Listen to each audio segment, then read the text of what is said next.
예, 헥사곤 투자자문의 김영근입니다. 6월달 인카금융서비스 경제전망 시작하도록 하겠습니다. 최근에 한 2달 정도 된 것 같아요. 2달 동안 그 트럼프 정책이 워낙 변화무쌍해가지고, 그러니까 4월서부터 그랬죠. 4월서부터 4월, 5월 해가지고 트럼프가 이제 관세 때리기 시작하면서부터 해가지고 좀 미친 정책을 많이 쓰고 있죠. 지금도 사실은 거의 미친 정책을 쓰고 있는데 굉장히 많은 혼돈이 생기고 있어요. 그러니까 제가 느끼는 건 뭐냐면 이게 모든 이제 금융지표라든가 금융자산 가격도 그렇고 자기 궤도라는 게 있거든요. 이렇게 펀더멘탈하게 따라가는 궤도라는 게 자기 정상 궤도라는 게 있는데 그 정상 궤도에서 전부 다 벗어나가지고 막 한 번씩 춤을 추기 시작한 거죠. 그러니까 그런 어떤 변화들이 굉장히 많아지고 있어서 뭐 환율 시장도 그렇고 그 다음에 뭐 자산 시장도 그렇고 좀 정신이 없습니다. 그래서 이런 부분들은 뭐 저도 과거에 좀 오랫동안 이 시장에 있으면서 가끔 느끼긴 하는데 이럴 때일수록 이제 기본에 충실하게 움직여야 돼요. 그러니까 이때 막 그냥 가격을 쫓아다니면서 막 경거망동을 하면 결국 지나고 나면 손해만 쌓이거든요. 그래서 이럴 때일수록 더 냉정하게 지표를 보고 데이터를 보고 기준을 잡아서 이제 움직이는 게, 대응하는 게 좋습니다. 그래서 그런 부분들 오늘 좀 말씀드릴 거고요. 환율을 좀 볼까요? 환율은 기술적으로는 지금 단기, 중기 하락세로 접어들었고요. 요거는 이제 타격을 받아서 그런 거고. 환율을 보시면, 이게 환율은 지금 굉장히, 저도 이제 머리가 약간 아프긴 한데, 이 외부적인 요인이 이렇게 타격이 와서 환율이 막 급반등할 때가 있어요. 지금처럼 변동성이 클 때는 이렇게 많지는 않은데, 이렇게 보시면 환율이 외부 변수에 의해서 많이 왔다 갔다 하거든요. 근데 이 외부 변수에서 왔다 갔다 할 때, 우리나라처럼 변방통화인 경우는 변동성이 클 때가 많은데, 이럴 때일수록 이제 지표를 보고 이제 냉정하게 판단하는 게 제일 중요하다. 이렇게 볼 수 있는데, 현재 원달러 환율이 1400, 그때 87원인가요? 88원까지 이렇게 쭉 올라갈 때는 정상 궤도로 따라가 올라가고 있었어요. 저희 인디케이터가 지금 1550원 정도에서 우상향하고 있는데 계속 저 인디케이터 따라서 올라가고 있다가 충격을 받은 거예요. 이 2달 동안. 충격받은 이유 중에 첫 번째가 달러가 약세로 가서 그런 거죠. 그러니까 달러하고 방향은 같이 가거든요. 근데 이제 원달러가 이제 상승 압력이 세면 달러가 빠질 때 좀 원달러가 적게 빠지고 달러가 오를 때 원달러가 많이 오르고 해가지고 추세가 좀 이렇게 달라지는데 단기 변동성, 단기 방향성은 거의 비슷하게 가요. 그러니까 달러가 약세일 때 원화가 막 올라가지는 않는다는 거죠. 원화도 약간 같이 눌리고 하는데 지금은 달러가 약세인 거죠. 이렇게 갑자기. 이 달러 약세인 이유가 요때랑 비슷한, 요게 트럼프 일기 때였는데 요때랑 비슷한 것 같아요. 요때도 트럼프가 막 관세 때리고 뭐 플라자 합의한다. 그 무역 수지 적자 줄이려면 제2의 플라자 합의가 필요하다. 뭐 이때도 엄청 얘기가 나왔었거든요. 그러면서 이제 트럼프가 워낙 이제 불확실성을 키워놓으니까 이제 미국 자산에 대해서 막 팔자가 되게 많았어요. 그래서 이렇게 빠졌죠. 달러가 약세로 갔다가 결국은 이제 제자리에 왔는데 인디케이터는 계속 우상향이었기 때문에 왔는데 지금도 약간 그런 것 같아요. 지금도 보시면 달러 인디케이터는 계속 올라가고 있는 상황이잖아요. 요거는 글로벌 자금이 미국으로 추세적으로 계속 들어가고 있는 거예요. 이게 이렇게 꺾이면 달러가 좀 길게 약세로 갈 수 있는 거죠. 근데 지금 뭐 이렇게 오히려 이렇게 올라가고 있잖아요. 우상향하고 있는데 이게 언밸런스하게 밀린 거잖아요. 이거는 약간 그 충격을 받은 거예요. 이런 어떤 이슈에 의해서. 원달러도 여기에 영향을 받은 거고요. 근데 이 정도 원달러를 평가해 봤을 때 원달러의 밸류에이션을 보면 1550원 정도 와 있으면 원달러가 밀려도 1480 얼마에서 밀려도 제가 봤을 때 1420원, 30원 정도까지 밀리면 페어했었어요. 그 정도는 뭐 밀릴 수 있는 자리였는데 거기서 1360원, 70원까지 밀려버린 건 플라자 합의라는 루머 때문에 그래요. 플라자 합의가 뭐 대만을 플라자 합의를 한다. 한국도 한다. 뭐 전 정부죠. 지금 이제 민주당 정권 들어왔는데 요 전 정부에서 합의를 했다. 뭐 비밀리에 말도 안 되는 거죠, 사실. 그래서 그런 어떤 플라자 합의 루머가 있으면서 대만 환율이 확 밀리니까 같이 확 밀려버린 거예요. 그래서 그 부분은 제가 봤을 때는 좀 루머 때문에 밀린 거다. 그렇게 볼 수 있고요. 그 루머에 대해서는 제가 먼저 말씀을 드리면 저희가 봤을 때는 플라자 합의 가능성은 별로 없어요. 그러니까 예전에 일본하고 독일 같은 경우는 이 전 세계 선진국 다 모여가지고 전방위적으로 합의를 한 거예요. 그러니까 플라자 합의라는 게 이제 두 나라 간에만 한 게 아니고요. 전방위적으로 합의를 한 거예요. 여러 국가들이. 영국도 그렇고 다른 국가들이. 그리고 거기에 이제 개입을 할 수 있는 여건이 됐죠. 왜냐하면 일본이 잘 나갈 때였잖아요. 일본이 잘 나갈 때니까 뭐 엔화를 강세로 보낼 만한 환경은 됐던 거죠. 펀더멘탈이 강해지고 있으니까. 거기에 이제 수급이 붙은 거죠. 그래서 미국도 엔화를 팔고, 일본도 뭐 외환보유고 많으니까 엔화를 뭐 팔고, 엔화를 뭐 팔고, 이런 식으로 강세로 막 보낸 거예요. 이 수급상으로도. 그러니까 이게 이제 또 한두 번 해가지고는 안 되니까 시장에서 거래되는 환율이기 때문에 시장 참여자들이 믿어야 될 거 아니에요. 그러니까 계속 개입을 한 거예요. 그리고 이제 엔화가 강세로 갈 수 있는 여건도 계속 만들고, 금리는 높게 유지하고, 뭐 이런 식으로 해서 한 2, 3년에 걸쳐서 이렇게 쭉 유도를 한 거거든요. 그러면 지금 이제 플라자 합의를 한다 그러면 어느 나라랑 해야 될까요? 미국이 어느 나라랑 해야지 이게 의미가 있을까요? 당연히 중국이죠. 예, 중국 위안화랑 해야 되는 거예요. 플라자 합의를 한다면. 근데 위안화는 국제화가 되어 있지도 않아요. 위안화는 지금 관리 변동 환율제라고 해서 지네들이 결정하잖아요. 개방도 안 돼 있는 환율을 어떻게 플라자 합의를 해요? 말이 안 되는 거죠. 그러니까 중국이 거기에 응할 이유도 없고, 중국이 지금 내수가 완전 망가져 있는데 내수 살리기도 어려워요. 부동산 버블이 붕괴되면서 망가진 거기 때문에 이거는 제가 봤을 때는 아주 길게 침체해 가는 거거든요. 그럼 중국 경제가 버티려면 수출이 돼야 되는데 만약에 위안화를 플라자 합의를 했어요. 위안화를 강세로 보냈어요. 중국은 망하는 거예요. 그러니까 그거는 합의 가능성이 없어요. 아예 제로예요. 그러니까 자꾸 대만 얘기가 나오는 건데, 대만은 지금 이 중국 침공 가능성 있잖아요. 그것 때문에 미국한테 잘 보여야 되는 입장이기 때문에 대만 정도는 제가 봤을 때는 외환보유고도 많고 경제도 굉장히 높게 많이 성장하고 있기 때문에 대만 정도는 제가 봤을 때는 합의를 어느 정도는 양보할 수 있어요. 대만 정부가. 그거는 가능성이 좀 있죠. 근데 우리나라가 그 영향을 받아서 빠진 건데, 그럼 우리나라는 합의를 할 수 있느냐? 제가 봤을 때 우리나라는 거의 불가능해요. 그리고 생각해보면 우리나라의 원화의 펀더멘탈은 굉장히 나빠지고 있어요. 저희 인디케이터 계속 올라가고 있잖아요. 보시면. 여기 보시면 인디케이터 계속 올라가고 있잖아요. 펀더멘탈이 나빠지고 있는 거예요. 그만큼 외환보유고도 계속 줄어들고 있고, 수출도 안 좋아지고 있고, 그 다음에 그 대신 원화를 많이 찍고 있는 거죠. 많이 찍어대고 있는 거고, 그 다음에 외화부채도 굉장히 많이 늘고 있고. 그래서 과거에 비해서 이렇게 펀더멘탈이 나빠지고 있는 거잖아요. 나빠지고 있어서 원달러가 오르고 있는 건데, 이 환경 하에서 앞으로도 사실은 이때부터 보면 미국보다 성장률이 낮아요.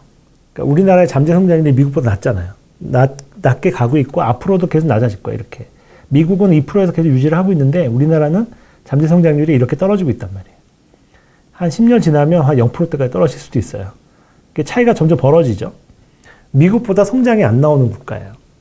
이거를 이제 돌리려면 통일밖에 없는 거고요. 그 다음에 미국보다 이렇게 낮은 성장률이니까 금리는 어떻겠어요? 금리도 미국보다 낮은 거예요. 미국 금리 지금 기준금리보다 우리나라가 한 1.8에서 2% 낮잖아요. 금리도 낮아. 성장도 낮아. 이런 국가가 어떻게 그 미국 달러보다 강해질 수가 있겠어요? 그러니까 펀더멘탈하게 보면 우리나라도 인구도 줄어들고 있고, 길게 봐도 이거 원화는 계속 뭐 약해지겠다. 그리고 성장이 안 나오는 국가에 돈이 계속 묶여 있을까요? 해외로 나가죠. 해외로 나가기 때문에 일본 봐봐요. 일본 장기 침체 때 해외로 나가서 그게 왔다나베 부인이 된 거잖아요. 지금 그 덕분에 이제 일본이 전 세계 자산을 엄청 많이 들고 있는 거고, 우리나라는 이제 시작인 거죠. 이제 서학개미가 시작이 돼서 이제 점점 해외 투자가 늘어나고 있는 거예요. 왜냐하면 국내는 투자할 게 없는 거죠. 거기다가 부동산까지 이제 완전히 무너지게 되면 돈이 갈 데가 없어요. 다 해외로 나가는 거예요. 일본처럼. 그렇게 되면 계속 빠져나갈 텐데, 해외 쪽으로. 그러면은 이건 달러 약세, 그러니까 원화 약세 요인인 거죠. 원달러 상승 요인인 거고. 그러니까 이런 어떤 이 변하기 힘든 구조적인 구조적인 환경을 딱 보면 아, 이거는 원달러는 그냥 장기적으로 우상향하겠구나 이런 생각이 들거든요. 지표상으로도 그렇고. 그러니까 지금 이거가 이제 그런 걸 반영하고 있는 거고. 이 상황에서 이렇게 톡 빠진 거란 말이에요. 근데 이게 장기 추세선에 딱 걸렸어요. 그래서 저희가 달러도 그렇고 원화도 그렇고 요거를 갖고 와봤거든요. 요거는 기술적인 건데 달러 같은 경우에 보면 이게 10년 선이에요. 까만색 선이. 이게 10년선, 5년선, 3년선인데 요 세 개가 정배열돼 있으면 이제 우상향을 보시면 돼요. 추세가. 이렇게 꺾이면 우향으로 보시면 되는데 달러는 지금 2015년서부터 우상향으로 들어갔어요. 정배열로 완전히 들어가서 지금 위에서 놀고 있는 거죠. 그래서 여기서 이렇게 왔다 갔다 하고 있는 건데 지금 보시면 지금 달러 99까지 밀린 게 딱 장기 추세선 하단에 와 있는 거예요. 이 채널 하단에. 그래서 이게 웬만하면 잘 안 밀리는 자리인 거죠. 이게. 펀더멘탈하게 나빠지지 않는 이상, 나빠져서 이렇게 깰 수도 있지만 지금 뭐 미국에 들어오는 자금들 보면 인디케이터 살아있잖아요. 굉장히. 살아있기 때문에 이 장기 추세선을 깰 것 같지는 않거든요. 그러면 달러 인덱스도 지금의 바닥이라고 볼 수 있는 거죠. 98 얼마를 찍었는데 이 정도가 바닥이 아닐까 생각이 들고 지금 이제 관세의 영향은 많이 이제 반영이 돼가지고 여기서 감세 때문에 한번 더 반영이 되려나? 그 감세는 사실 미국 경기를 살리는 거라서 뭐 오히려 달러가 강해지면 강해졌지. 그리고 미국 주식시장 지금 어쨌든 강한 상태를 유지하고 있고 달러가 많이 밀린 거죠. 그래서 요 장기 추세선에 와 있고요. 그 다음에 원화는 요때가 이제 정배열 때였고요. 그 다음에 요게 역배열이에요. 역배열이라기보다는 이제 횡보해서 이게 오랜 기간 동안 왔다 갔다 횡보했던 거고 아직도 이제 이 1150원에서 횡보했던 거를 잊지 않고 있는 거예요, 사람들이. 이때를 적정 환율로 머릿속에 딱 각인이 돼 있는 거예요. 아, 우리나라 환율은 한 1100원에서 1200원이 적정하다. 지금도 그 얘기 하는 사람 많잖아요. 그런데 지금 우리나라는 펀더멘털이 변했다는 거예요. 이때는 우리 인디케이터도 여기서 놀았었어요. 이때 적정한 게 맞았죠. 근데 지금 이렇게 올라가고 있잖아요, 이미. 그래서 이제 한국은행 총재도 1400원대 뉴노멀로 얘기한 게 이런 걸 보고 얘기하는 거죠. 이런 지표가 있겠죠, 당연히. 한국은행도. 그래서, 아, 우리나라 환율 과거로 못 돌아간다. 이렇게 얘기하는 게 이 부분 때문에 그렇거든요. 사람들이 아직도 여기에 이제 오리엔트 돼 있는 거예요, 머릿속에. 이게 이제 많이 사라지겠죠, 앞으로. 근데 여기 보시면은 여기서 통 밀려서 지금 이 밴드 하단까지 와 있는 거예요. 달러도 밴드 하단에 와 있는 거고. 그래서 저희는 1360원 딱 찍고 올라왔는데 이 자리가 거의 바닥이지 않을까. 그러니까 특별한 일이 없는 한. 이 트럼프가 무슨 짓을 할지 모르기 때문에 그거 단기적으로는 모르겠지만 어쨌든 단기적으로도 여기가 바닥이지 않을까 생각이 듭니다. 그리고 이렇게 장기 추세로 접어든 지가 지금 2020년서부터 접어들었기 때문에 보통 이런 장기 추세로 이런 10년짜리 장기 이평선 같은 게 돌파하고 돌아서면 최소한 10년은 간다고 봐야죠. 이때도 10년 갔는데 10년은 간다고 봐야 돼요. 그렇게 보면 2000년서부터 돌아섰으니까 2020년서부터 2030년까지는 기술적으로 이렇게 상승 추세라고 보기 때문에 이 정도 상황이면 그냥 장기 투자를 하는 입장이라면 펀더멘탈하게 이게 이 인디케이터가 이렇게 꺾이지 않는 이상 그냥 달러를 변동이 커도 그냥 달러를 들고 가는 게 훨씬 유리하다. 확률적으로 그렇고 그렇게 판단을 할 수 있습니다. 그래서 저희가 단기적으로 이걸 좀 타격이 와가지고 좀 죄송스럽긴 한데 요거는 오히려 달러를 더 살 수 있는 기회라고 보시고 달러를 더 사는 게 좋지 않을까 이렇게 생각을 하고 있습니다. 그 다음에 이제 환율에 대해서 저희가 좀 보면 외환보유고가 이렇게 감소 추세에 있을 때 환율이 빠진 적이 없어요. 그러니까 워낙 강세로 간 적이 없거든요. 당연하죠. 이게 외환보유고가 되게 우리나라의 환율, 그러니까 원화 가치를 지키는 기반인데, 담보인데, 외환보유고가 이렇게 줄어들 때 당연히 환율은 다 급등하죠. 근데 지금도 이렇게 줄어들고 있잖아요. 위로 상승하고 있는 거예요. 근데 외환보유고가 그러면 증가세로 돌아섰느냐? 그것도 아니에요. 지금 더 하단을 깨고 있잖아요. 신저치를 내고 있거든요.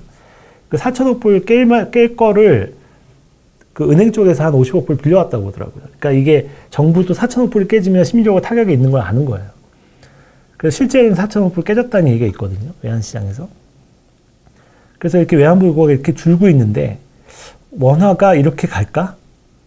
플라자 합의 같은 게 있으면 갈 수도 있겠죠. 근데 플라자 합의를 만약에 한다고 하더라도 그럼 플라자 합의를 하면 시장에서 거래되는 외환시장 규모가 얼마인데 이 거래되는 환율을 그러면 강제로 보내야 돼요. 그럼 뭘 해야 되겠어요? 환경을 만들어줘야 될 거 아니에요. 첫 번째 환경이 뭐겠어요? 일단 미국보다는 금리 높여야 될 거 아니에요. 그게 가장 큰 원인이니까. 미국의 금리가 지금 4점 뭐 얼마인데 우리나라 많이 내렸잖아요. 2% 차이 나는데 여기서 미국보다 높이려면 어떻게 해야 되겠어요? 기본적으로 이건 해야 돼요. 무조건 강세 보내려면.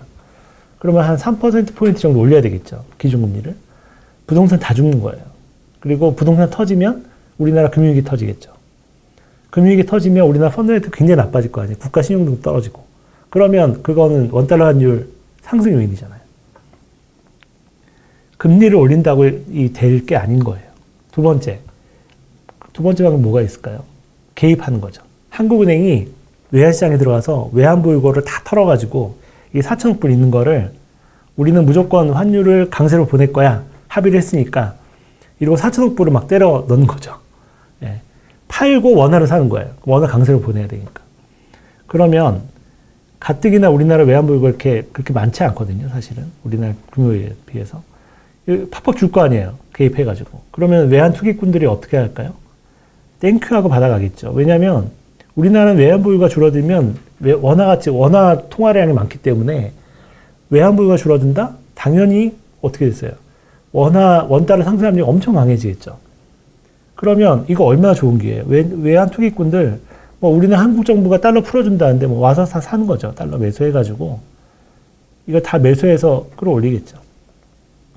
이거 이렇게 팔다 보면 어떻게 되겠어요? 결국 외환위기 걸리겠죠. IMF 때처럼. 외환보유고 바닥날 거 아니에요. 다 바닥하니까. 그러면 나중에 외환보유고 바닥나면 어떻게 해요? 외환위기 걸리는 거예요. 그러면 얼마까지 갈까요? 지금 추세로 보면은 2천원도 넘어가겠죠. 그러니까 이게 정부가 미국과 합의한다고 될 게 아니고요. 그러니까 플라자 합의로 인해서 빠진 거는 말이 안 된다고 생각해요. 그러니까 대만이 가능성이 있으니까 대만은 워낙 달러가 많으니까 거기 생보사들이 해지를 하다가 우리나라까지 해지를 했다 이런 얘기도 있는데 어쨌든 간에 이거는 단기 충격이라고 보고 결국은 우상향 궤도로 복귀할 거다 이렇게 보고 있고요. 지금 기술적으로 봤을 때는 한두 달 안에 1,400원 이상으로 회복하지 않을까. 1,400 한 2,30원 정도까지 회복해야지 정상 궤도로 들어가는 거니까 어쨌든 달러 약세를 감안해도 그 정도는 괌에도 다시 리바운딩이 나오지 않을까 생각이 드는데 그 부분은 이제 좀 한번 지켜보시죠. 네, 요거는 이제 미국과의 금리 갭 계속 확대되고 있죠. 근데 환율은 빠졌잖아요. 그래서 요거는 금리 갭이 확대될수록 원달러는 상승하는 수밖에 없는 거기 때문에 요런 지표들도 그렇고 환율의 모멘텀 지수도 지금 상승 돌아서고 있는데 환율이 오버는 했죠. 사실 모멘텀 지수에 비해서 이럴 때처럼 약간 오버해서 메꾼 정도? 근데 다 이제 좀 부딪혀서 메꿨잖아요. 그러니까 모멘텀 지수가 오르고 있으니까 제가 봤을 때는 여기서 저점일 가능성이 좀 있는 거죠. 여러 가지 지표를 봤을 때. 그리고 FX 스왑 포인트라고 해서 요거는 외환시장에서 거래되는 그러니까 선물 환율, 그 다음에 현물 환율의 차이인데 요게 의미하는 거는 이렇게 빠지면 요 스왑 포인트가 마이너스로 이렇게 계속 밀리면 그러니까 달러 매수가 많은 거예요. 그러니까 이 외환시장에서 앞으로 원달러가 상승하는 쪽에 배팅을 많이 한다는 얘기예요. 그러니까 선물과 현물의 차이니까 이렇게 지금 저점 깨고 있잖아요, 오히려. 이 얘기는 뭐냐? 지금 원달러가 밀린 건 일시적이고 외부 환경에서 밀렸지만 앞으로 원달러의 적정 환율은 더 높을 거라고 배팅을 하고 있는 거예요. 그러니까 이게 저점 깨고 있는 거거든요. 근데 이게 FX 스왑 포인트가 거의 잘 맞는 경우 이게 한 80% 정도 맞는 것 같아요. 그러니까 이거는 이제 외환 전문가들이 와서 딜러들이 움직이는 거잖아요. 그러니까 이게 이렇게 밀릴 때 원달러 환율이 이렇게 하락한 적이 별로 없어요. 이때도 이렇게 확 밀리면서 탁 급등했잖아요. 그러니까 지글지글 하다가 이때 이렇게 했는데 지금 원달러 환율이 밀린 거예요. 오히려 올라가야 되는데 이걸 보면. 그래서 이런 어떤 수급적인 지표들도 그렇고 제가 이제 환율을 보는 지표가 되게 많은데 모든 지표가 뭘 얘기해 주냐면 이거는 일시적으로 밀린 거고 근거가 없다. 그러니까 외부 환경에 의해서 또는 루머에 의해서 심리에 의해서 밀린 거지. 이거 뭐 환율에 관련된 모든 지표는 다 우상향을 가리키고 있기 때문에 그리고 이제 기술적으로 봐도 1360원 정도 이하로 밀리기는 쉽지 않은 자리. 기술적으로 봐도. 그렇다고 보면 5월 초에 1360원 확 찍고 올라와서 지금 계속 왔다 갔다 하고 있잖아요. 그러니까 지금 그때 5월 초, 5월 5일 그 휴일 때 대만이 무너지면서 찍은 그 자리가 저점이 아닐까 이렇게 판단을 하고 있다는 거죠.